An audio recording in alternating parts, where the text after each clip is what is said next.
All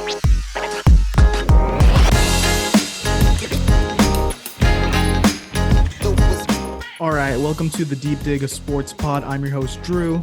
My other host over there. Oh, I'm fired off. You're blowing it. This guy is ready to pop off because a lot's going on right now. Dude, I'm hyped, but this is the what's up. Yeah. All right, let's get into all 49ers cut day. Big stories happening all around the league, but the number one thing I think people are talking about, Jimmy Garoppolo stays on the 49ers. He takes a pay cut. I have no idea what that means. What do you think it means? Fucking Jimmy fucking Garoppolo, bro. So it takes a salary from like the 26 he was supposed to make down to, says guaranteed 6, but then they have a kicker in it. So they were saying his cap hit is going to be somewhere around like 13 mil, but he has incentives to go all the way up to like 18 mil if he has play time. I don't know, man. I don't know what to think of it. I know some people are saying like, hey, like this is just, we're playing it safe. We're going to see like if Jimmy needs to play, like he could step in there if Trey gets hurt, or we're just really waiting for like the perfect like trade to come along, which I don't know if that's going to happen. But it's like, I don't know if it's super concerning, but it does say something about Trey Lance moving forward and how Kyle like feels about him, right? I mean, you would think so. Like, if we believed in Trey Lance so much, why do we just keep kicking this can down the road and keeping Jimmy around for who knows what? Do we want him as a backup? Do we want him as insurance? Do we want him to be our starter? How do the guys in the locker room see Jimmy as the backup? Or is this even a situation where he even comes into the locker room? Like, did they just bring him in to like have him sit on the couch at home until he's ready to go? I have no idea what the Niners are thinking. But all I know is Brock Purdy made the cut and he's the future of the team, man. Sudfeld got cut. He got picked up by the Lions. Yeah, Sudfeld actually picked up by the Lions. So, I mean, props to him. And he made off with a good $2 million guaranteed. So yeah, Sudfeld secured the bag and kept a job in the league. So all props to him. But yeah, dude, I don't know. Like, it's raising some red flags for me. Like, they are second guessing themselves. Where before they were like, "Hey, gung ho, like this is about Trey Lance and moving forward. This is going to be the Trey Lance show." But now you add that Jimmy element. The reason that they stopped playing Trey so much down the stretch last year was because they said that veteran players had come up to Kyle and were like, "Hey, every time you play Trey, this is like undercutting Jimmy's leadership." So I don't know. We haven't had too much turnover as far as veteran players on the team. So are those players still riding for Jimmy Garoppolo? And if so, why even bring that dynamic back in? And if you were going to do this, all right, we're going to pay this guy, even though it's lower, we're going to pay this guy the 6 or whatever mil just to sit at home. I don't think it makes any sense. I mean, it makes sense from a trade standpoint because no one was trading for that $26 million contract, but $6 million sounds pretty nice. And then you could even take it down more if someone was being petty and saying, look, no one wants Jimmy. You guys pay like $2 million of that. We'll take him for $4 million. It's just such a more digestible contract. And you don't know what's going to happen. Like maybe Kirk Cousins rolls his ankle tomorrow. You just don't know. And especially I thought the quarterback rooms in a lot of teams around the league were pretty well set. But now looking at the landscape, a lot of backups are pretty bad and a lot of starters are on the bubble. So I think the Niners are just waiting for that team to get desperate still. And it might happen 2 weeks in, it might happen 7 weeks in. And we're going to be getting these rumors about Jimmy on the Niners until that point. Yeah, but think about it. It's not really that much more digestible. It's 6 guaranteed. And if you take 2, cool, but he has those playing incentives that bring it all the way back up to 18 mil. And so if you weren't comfortable trading for Jimmy, even if they were going to, like, let's say the 49ers were going to eat 7 mil to make it that 18 mil. Like, I don't think people were going to do that. So what makes you think people are going to do that now when their rosters are already solidified? And what are they going to give up? Are they going to give up a third round pick? Because if you keep Jimmy the whole year, you get a compensatory pick. That's the third rounder. Yeah, I think getting a third round pick for Jimmy at any point is, I mean, you're really betting on the house. And John Lynch, he's let this drag on way too long. Maybe a fifth round, I think, is the best compensation we can get at this point, if anything. Is this a spite play against the Seahawks? I don't know. Even if we let him go to the Seahawks, are they gonna be a winning team with that O line and their amount of talent? It would be really hard for me to see John Lynch and Kyle spending $6 million and keeping this uh just this storyline around the locker room just because they're afraid of the Seahawks. I don't buy that angle. Yeah, the Seahawks don't have a team around them. And even then, their best, like, what they do best is the deep ball. And guess what Jimmy doesn't do? He doesn't throw the deep ball. He's not good at it. We've seen it. You know what I mean? But does So, he throw it better than Geno or Drew Lock? I mean, well, Drew Lock's just going to throw 50 of them this year. You know what I mean? He doesn't care. So it's like eventually some of them are going to hit. You just give, players a chance. DK, is going to run for it, So yeah. personally, I don't know. I would feel comfortable if I was Kyle going against Jimmy Garoppolo. You know what his like strong suits are. You know what he's weak at. And I don't think the Seahawks have the roster built around Jimmy Garoppolo to elevate his game, to push him to even the wild card spot. All right, so week 9, week 10, what does the 49ers quarterback room look like, and what do you think is going on with the quarterback situation? Is Trey our guy by then? Is Jimmy back in the driver's seat? Is Jimmy gone? What do you think? All right, so let's actually step back. Let's take a all right. So the trade deadline is that end of week 8, right? Yeah, Well, let's see the opponents then. So I believe week 9 we have a bye. it's going to be Bears week 1, Seahawks week 2, Broncos week 3, Rams week 4, Panthers week 5, Falcons week 6, Chiefs week 7, and Rams week 8. Uh-huh. And yeah, there's afterwards is the bye week.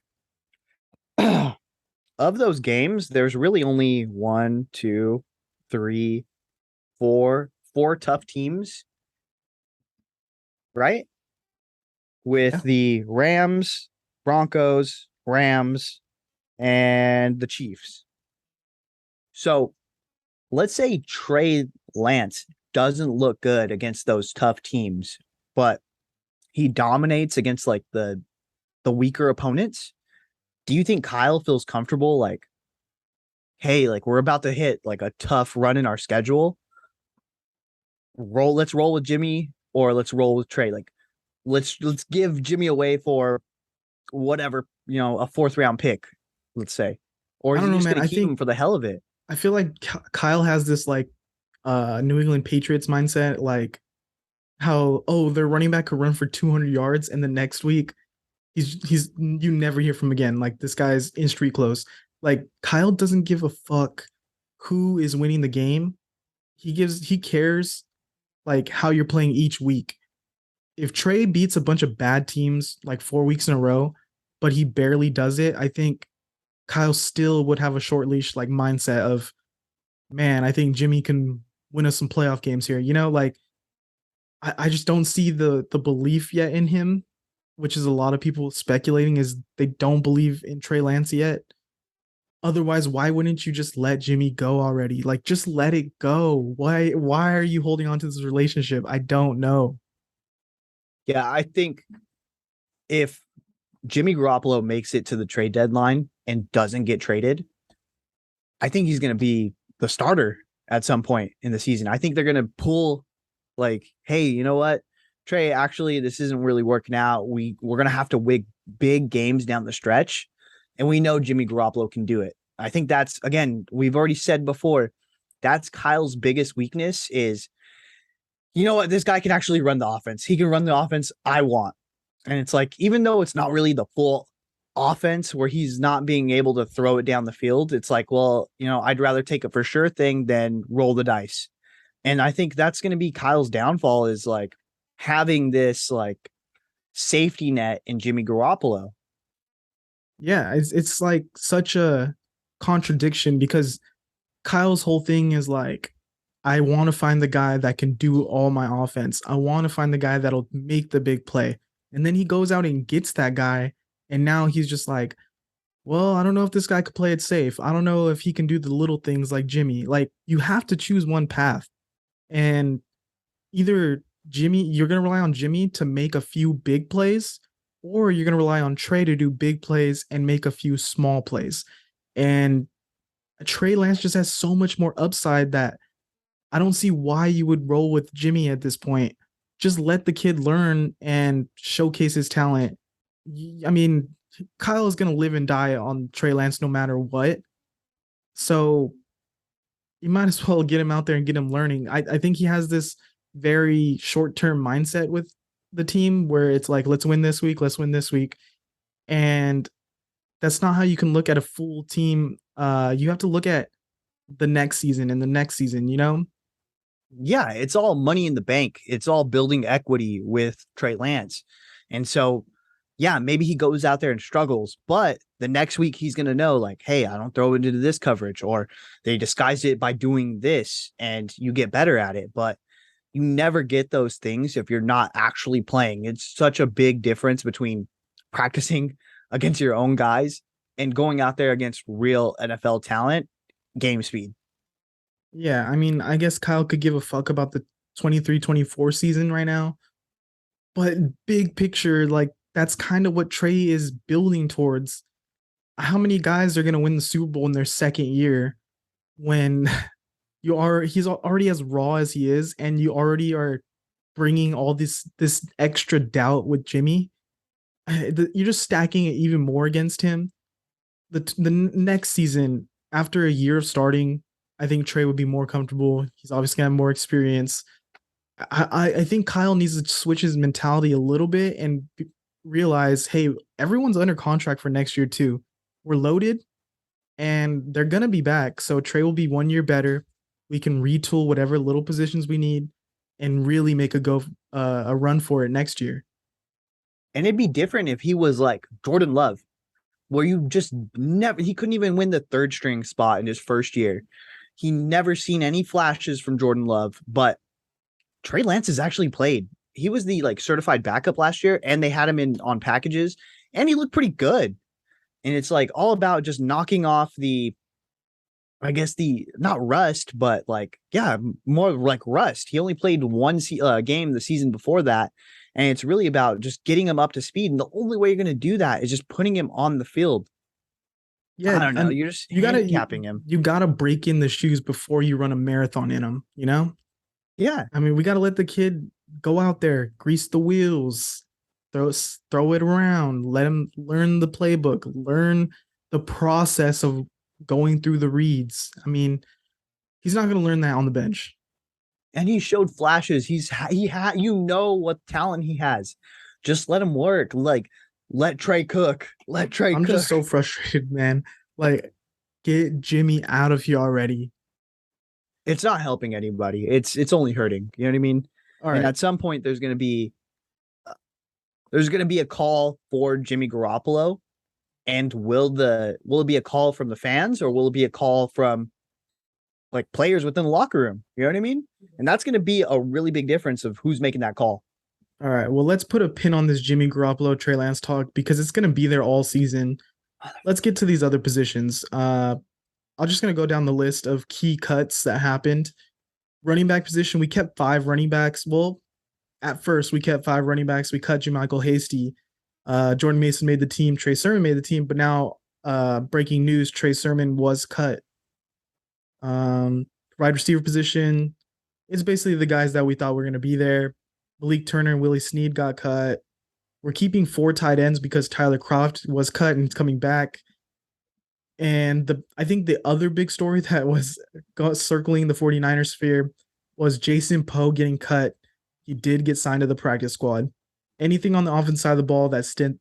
So I think the one cut that I think was like very surprising on the offensive end was actually JaMychal Hasty. I thought he was a guy that showed a lot of value in the special teams, and that was a unit that was like vastly improved. But thinking about it now, Ray McLeod is going to be the returner moving forward. They could have other guys really step in and be the gunners. But I just thought he was going to be a guy who, was going to be able to stick around and at least like make an impact. I know Kyle was very comfortable with him. He was very comfortable within the offense, and he showed a couple of flashes here and there. I felt like he was a veteran that was going to, get a little bit of the rotation.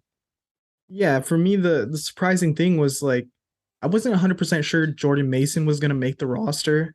But keeping Sermon and Mason and then cutting Sermon, I'm really happy with that move. We don't need 5 running backs. If Sermon, I'm sure he can come back to the practice squad if he wants. I don't think he's going to get picked. But like, what the fuck are we doing, dude? Yeah, I really don't understand it. Why would we just not cut Trey Sermon in the beginning?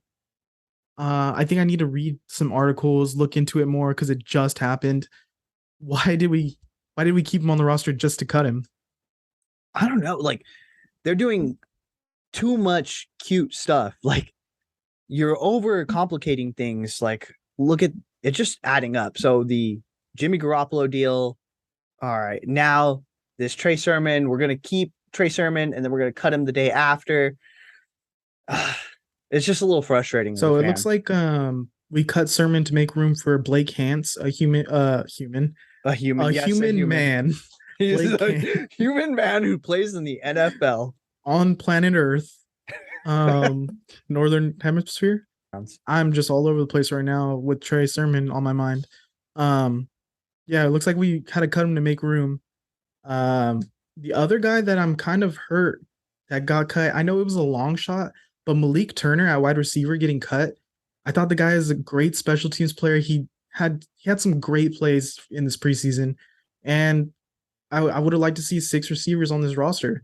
Malik Turner, I thought, earned the job over any of these other guys. Willie Snead, Marcus Johnson, Tay Martin all got cut.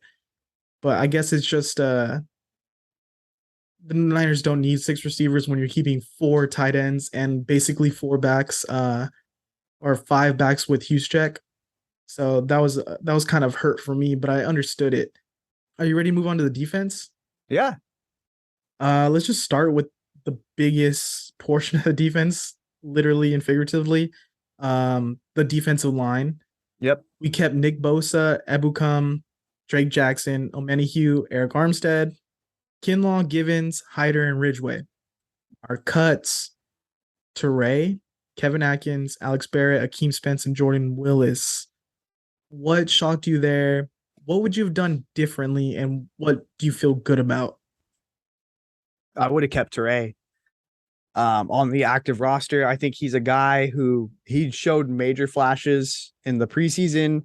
He's just so athletic. I'm so surprised that he passed through waivers. Now he's on the practice squad. I think eventually he's going to make it onto the 53-man roster. And when he gets like a chance in playing situations, I think he's going to ball out. And did you see, like, not a lot of people do this after they're cut by a team that they just signed with.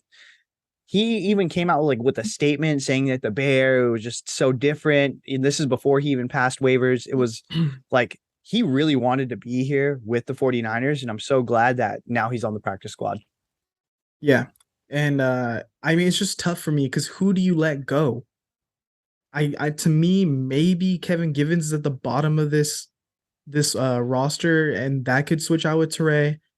Ridgeway could be a toss-up, but I feel like all these guys are gonna compete, and all these guys are gonna contribute to the team. And if we could have kept another D lineman or 2 even, that would have been great. But obviously, there's a set number we can have. We have more than a lot of teams actually. Yeah. And that's how the numbers fall, man. Yeah, it is what it is at this point. Another surprising cut for me at the linebacker spot, Marcelino McCrary Ball, man. I was rooting for this guy. He showed some flashes. Yeah, he had that pick six, right? Or Yeah. was it a fumble six? I think he had the pick. I think, was that a tip? Possibly, I don't yes. know. But Um, yeah, he showed flashes for sure. But I think again, like that linebacking core is just so deep. There's only so many roster spots. And it's yeah, always a good, like, you know what I mean? We're complaining about like, oh man, it would have been nice. But the guys we have at linebacker are just straight up dogs, you know? we're stacked at the linebacker spot. I don't even got to go over the linebacker spot. It's stacked, man. Just trust the linebacking core if you trust anything on this team. Um, Defensive backs, it looks like Hmm? no surprises. Um, Travaris Ward, Emmanuel Mosley, Ambry Thomas, Sam Womack, Yamador Lenore. The cornerbacks, Quantrez Knight and Tariq Castro Fields were cut. It was a long shot for both those guys to make the team. Yep. We invested in Ambry, we invested in Womack, we invested in Lenore, and obviously Ward and Mosley are our starters. Any changes there? You good with that? I'm fine with that. I think again, yeah, it was a long shot for these guys. I think maybe there was a chance that Castro Fields was gonna make the roster, just given the way that Kyle was talking about Ambry Thomas. I think that was like the most surprising to me during this preseason was like, hey, this guy needs to step up. We need to see more from him. Yeah, but that But came off a little Brandon Ayuk from last year for me. Like, let's kick this guy in the ass and like let's get him going. yeah, I think the thing like coupled with was like when we actually went to training camp and we seen him just getting like the shit reps where it's like, Yeah, he yeah, was just out go there. ahead. They had him running like, seventh team, like crazy. They When we went to the training camp and watched them play, Amory Thomas, I think, just got special teams reps. He barely went on the defensive side of the ball. Yeah, he was truly doing like the grunt work. He's in the, I mean, even now he's in the doghouse to start the year. I think the way, and then you got to think, we still have what's his name coming back. Jason Verrett. We still have Jason Verrett. So Ambry's gonna fall even farther down. Right now, our top three is Ward, Mosley, and Womack. And I think Diamador and Lenore did enough to win that fourth spot over Ambry. I believe so. Yeah. So we'll see. He might get knocked down to the practice squad eventually. Um, Safety position, we got Jimmy Ward, Tavarius Moore, Ufunga, and Odom. And we practice squatted Taylor Hawkins. A little surprising that we signed Tashawn Gibson to fill the need, and we ended up cutting him anyways. I think he got practice squatted too, didn't he? I'm not sure he could have. Yeah, That would make maybe. sense. I want to say he made it through waivers and is now on the practice squad, but I could be wrong. I would say there's no surprises there. I Dante think, Johnson cut. yeah, but He's always been kind of a fringe player for us, anyways.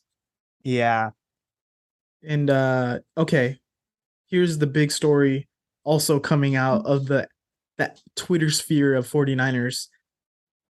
I hear a lot of rumblings that people want to bring back Jaquaski Tart. He just got cut. Should we bring him back? Is it a smart idea?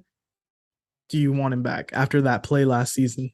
it's so weird because you think of a guy who's like the last memory with the team is this like play that's going to go down in history. Like, even though it wasn't the game losing play, people are always going to remember that specific drop. And then he doesn't get brought back. He gets signed late. He doesn't get signed for much. And then he gets cut from that team. And now all of a sudden the fan base is like, let's sign Tart. Like, I don't think that makes any sense to me. It's Like, such a flip flop of narratives. Like, we literally let this guy walk for nothing. That rarely happens for a starting caliber player that has been good throughout the years. You want to get something for him, or you want to try to bring him back on a small deal, which we probably could have did. yeah, Which we probably could have got done. I could have done it. Oh man, I'm falling apart over here. Down bad, down bad. Down bad. Man, I feel like Drake's haircut. Ugh. Um, yeah, we could have brought him back on a small short-term deal, kind of like what he got with the Eagles, but it didn't work out. And I'm not saying we should bring him back because he's going to be amazing or anything, but I think we could bring him back for a few weeks where because Jimmy Ward's hurt and he could fill that spot. He already knows the system. It's going to be like he never left. No. Straight up, no. You don't want him back? You don't want No, Kowalski? not at all. So that's not even his spot. Yeah, but you can would put be Hufanga. I would feel better just rolling out Odom.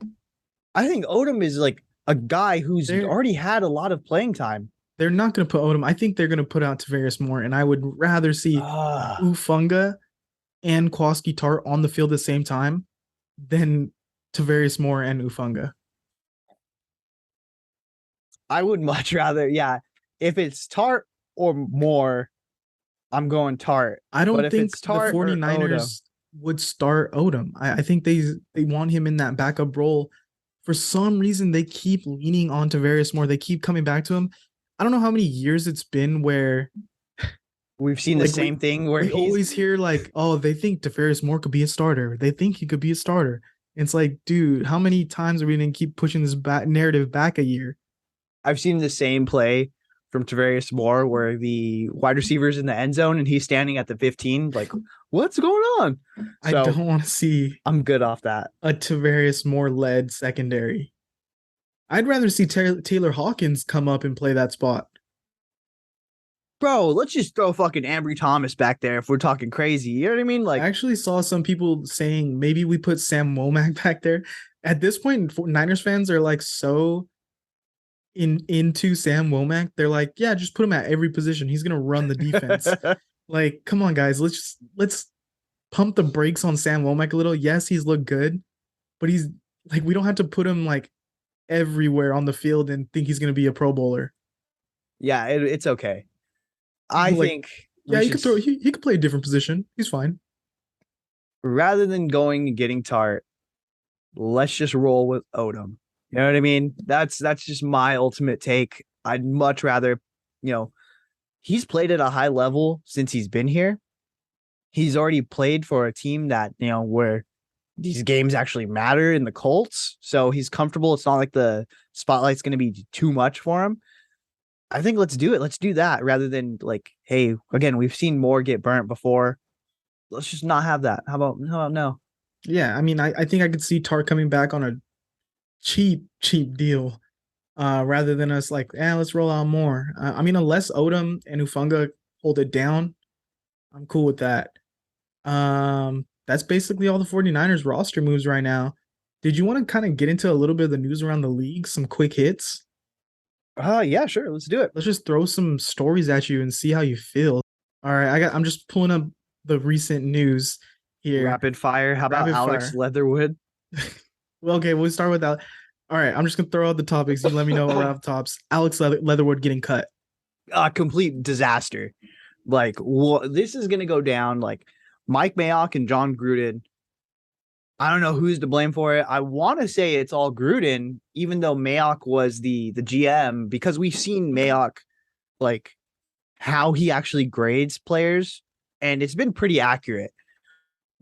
And I want to say John Gruden is like the one driving it because we know he was like the guy in there, but their picks were fucking horrible, dude. Like, and this is just, it caps it in like just the perfect cherry on top. Like, he didn't even make it to year 2. That's how wild it is. All right. And yeah, people are posting nonstop all of their first round picks from the last like 3 years. And it's rough, man. I think 3 of them cut. Like 3 of them, they declined didn't pick their up 5th option. Yeah. And I mean, yeah, Ruggs was a weird situation, but they've had a lot of first round picks in recent years, and they've missed on all of them. Cleveland Ferrell. Everyone was like scratching their head, like, why would you make that pick? And they even traded Trayvon Mullen, who was a 2nd round pick, I believe. They got rid of him. They also got rid of 2nd or 3rd round pick. Was that kid out of Kentucky, Lynn Bowden? They got rid of him in training camp of his first season, and he was actually cut today too. Wild. OJ Howard cut from the Bills. Ooh, someone who's kind of just fell off. Um, I know. I think it was who got cut from the Dolphins. The running back. Oh, Sony Patriots. Michelle. Sony Michel got cut and he got picked up by the Chargers. Oh, Um, wild. we have Marlon Mack. This is a weird situation. Marlon Mack released by the Texans, who I think a lot of people thought he was going to be a clear-cut starter there when he signed. Got cut. The rookie Damian Pierce is the starter now. Marlon Mack actually signed to the practice squad with the Texans. Oh no. What do you think about that? A guy that came in, you're Oh like, oh, I no. think he could be like a starter for us, a kind of a bridge starter at running back, and now he's the practice squatter. I think his what was it, a knee? I think it was a Yeah, knee or Achilles or something like that. I think that injury has just like not derailed his career, but it's trending in that direction. but He's just not the same. he got some bursts back. He was looking a little bit better. I just don't. He like fell down the depth chart in Indy. Like it was Jonathan Taylor, then Hines, and then Mack, and it was like good luck seeing the field, bro. Yeah. Jalen Rieger traded finally to the Vikings for a seventh and a conditional fourth. Oof. The This equivalent of a ham sandwich. is Jalen Rieger the most hated wide receiver in the league? Um, ever since JJ Artega Whiteside went to tight end, yeah. Oh man. You see that happening? Like anything going forward with his career? Do you think he's gonna do something in Minnesota? They're gonna put him at returner. I mean, that could be cool. He's a guy like I really liked Laquan Treadwell coming out, and I was like, oh, like maybe like it didn't work out for Laquan, but maybe it's gonna work out for Jalen. And it Laquan just also got cut today. but it's like one of those things where like this I don't know why it doesn't translate into the NFL, but you just have some speed guys where it just doesn't work out. And you think like that's the one trait in like all of sports that like just hits. You know, if you're super fast, like you can kind of get away with a lot. But it's, I don't know, for some reason it's just not equaling up, you know? Yeah, and outside of Devonte Smith, I think you don't want to get drafted as a receiver to the Eagles, and you don't want to get drafted to the Patriots. And True. maybe he was never set up for success in the first place. Cowboys cut both their backup quarterback or all their backup quarterbacks, Danucci, Cooper Rush, and Will Greer. So it's just Dak for now. They're gonna bring someone back, but I thought it was kind of crazy where you just cut all the room. Literally, they're like, Dak, you're it. We pay you so much. You're the only guy. You're your own backup, actually. That's wild. They're gonna have to bring someone back, obviously. Who do you think they're gonna bring back out of those three? I think they were saying they want to bring back Will Greer, but I who mean, he's the knows, one man? with like the least experience in there. You know what I mean? Maybe he's the cheapest. Yeah. I'd be surprised. Nathan Peterman, man, he's cut. The Bears cut him. I mean, they know bad quarterback play. So yeah, it is what it is.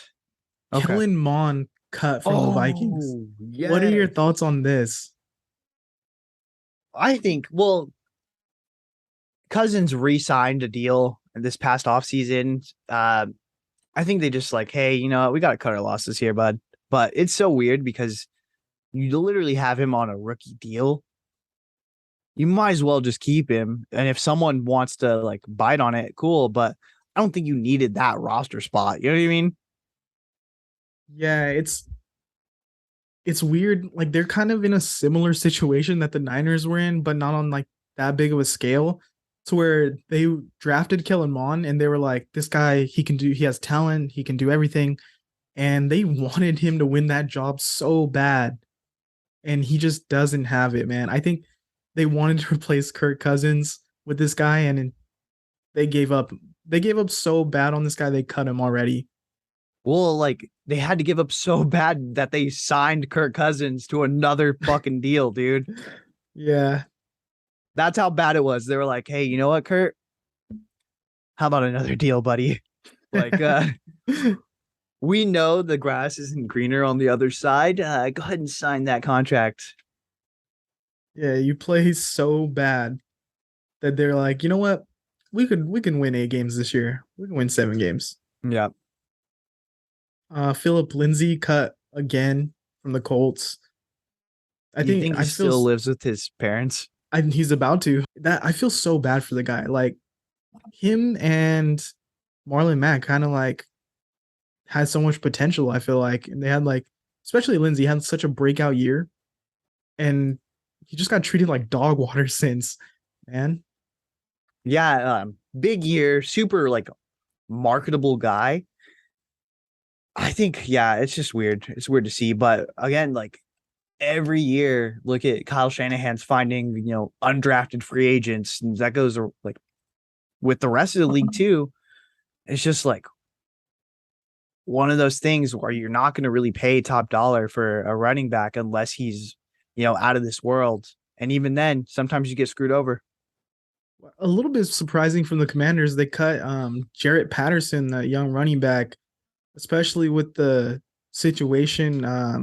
Is it Robinson, the one that got shot? Yeah, he got shot twice. That was crazy too. Yeah, that's Dude. wild. And he's fine now. Like he's gonna play this year, which is amazing. Yeah, he got shot twice in the leg.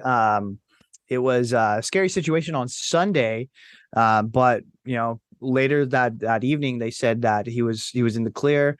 Things are looking good. I actually seen the Commanders posted that he was already in the facility, so that's good. Big ups to Robinson there. Wish you a speedy recovery, but yeah, like I think they're actually keeping veteran Jonathan Williams over Jarrett Patterson. So wow, interesting running back room there. It's gonna be it. I don't know what to make of the Commanders anymore, dude. I'm so scared for Carson Wentz, man. I think this is it for him. I don't think he's gonna do much. This team is loaded on the defensive end. The offense shows flashes here and there, but they just can never get the quarterback position right. Their defense is nice. That's cool. That's like the most polite way to say your quarterback's trash. I mean, they have a solid defense, so we'll a really good defense. But like, yeah, you just don't know what to expect from Carson Wentz, dude. He's just like such a wild card. And so, like, ever since he flashed that like MVP caliber, he just hasn't equaled up to that. He's just like a ghost of himself now. And I think this is his last legs. And let's see, like, fight or flight right now. Like, is he gonna like thrive in the situation, or is he just gonna kind of crumble? Like, it's gonna be really interesting. All right, I think that's it for today. But before we go, we just have one little thing. Next week, we are previewing the Bears 49ers game. And we thought it'd be a good idea to bring on someone from the Bears perspective. Don't try to trash the Bears too hard in our interview, man. I know a lot of the 49ers fans are dunking on the Bears, but it's coming from both ways. So I guess, fair game. Bro, it's week 1. You got to get hyped up. You got to trash talk. I'm ready. Right. So we're going to be bringing on Kevin Lapka from Bears Nation Pod. Really cool guy. He's going to be bringing his outside perspective from the Chicago Bears point of view. We're just going to talk week 1 and we'll see what he thinks. Someone who follows the Bears closely, and maybe he thinks they're going to win. Maybe he agrees with us. We're going to find out. The showdown. Trey Lance, Justin Fields. Let's go. And the game of what could have been if we went with Justin Fields. Oof, I'm seeing a lot of that going around right now. It's going to be a shit show for offensive line play. The Bears, like, I don't know. They have a bunch of dudes, just me and you protecting Justin Fields. So let's see.